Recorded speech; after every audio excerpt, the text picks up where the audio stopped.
The M-Jam Story Club is the home of good stories. Why not sign up and become a member? Email hallbright.films@yahoo.co.uk for details.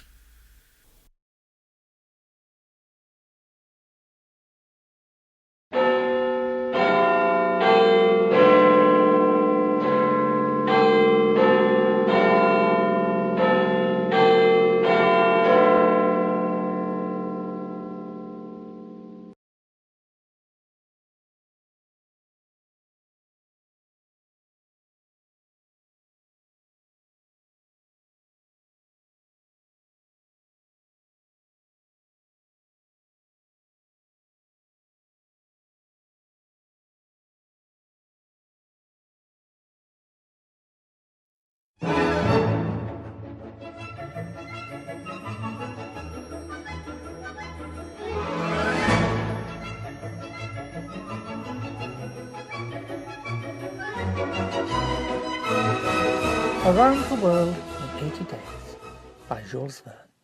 Chapter 5, in which a new species of funds, unknown to the moneyed men, appears on 'Change. Phileas Fogg rightly suspected that his departure from London would create a lively sensation at the West End. The news of the bet spread through the Reform Club, and afforded an exciting topic of conversation to its members. From the club it soon got into the papers throughout England. The boasted tour of the world was talked about, disputed, argued with as much warmth as if the subject were another Alabama claim. Some took sides with Phileas Fogg, but the large majority shook their heads and declared against him. It was absurd, impossible, they declared, that the tour of the world could be made, except theoretically and on paper, in this minimum of time, and with the existing means of travel. The Times, Standard, Morning Post, and Daily News, and 20 other highly respectable newspapers, scouted Mr. Fogg's project as madness. The Daily Telegraph alone, hesitatingly, supported him. People in general thought him a lunatic, and blamed his Reform Club friends for having accepted a wager which betrayed the mental aberration of its proposer.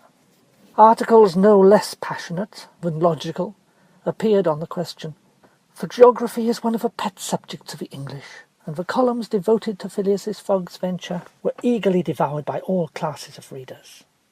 At first some rash individuals, principally of the gentler sex, espoused his cause, which became still more popular when the Illustrated London News came out with his portrait, copied from a photograph in the Reform Club.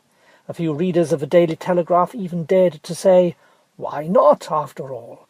Stranger things have come to pass." At last a long article appeared on the 7th of October, in the Bulletin of the Royal Geographical Society, which treated the question from every point of view, and demonstrated the utter folly of the enterprise.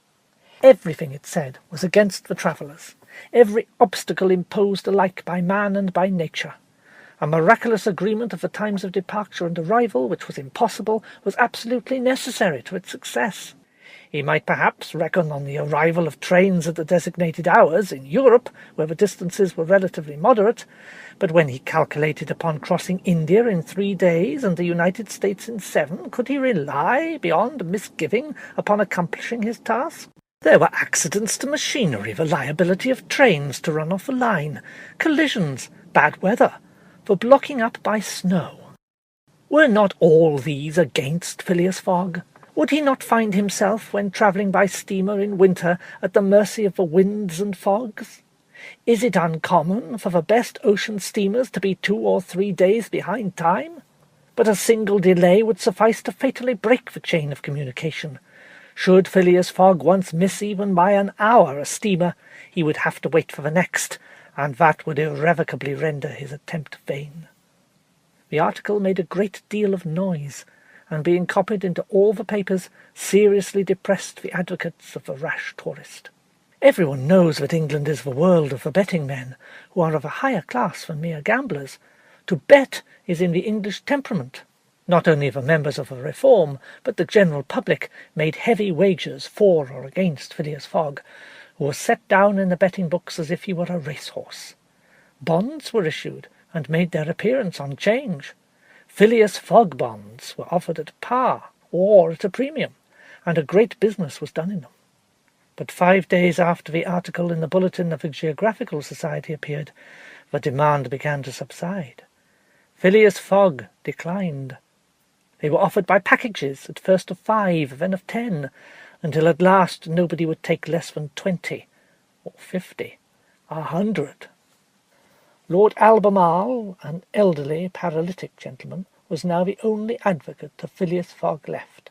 This noble lord, who was fastened to his chair, would have given his fortune to be able to make the tour of the world, if it took 10 years, and he bet £5,000 on Phileas Fogg.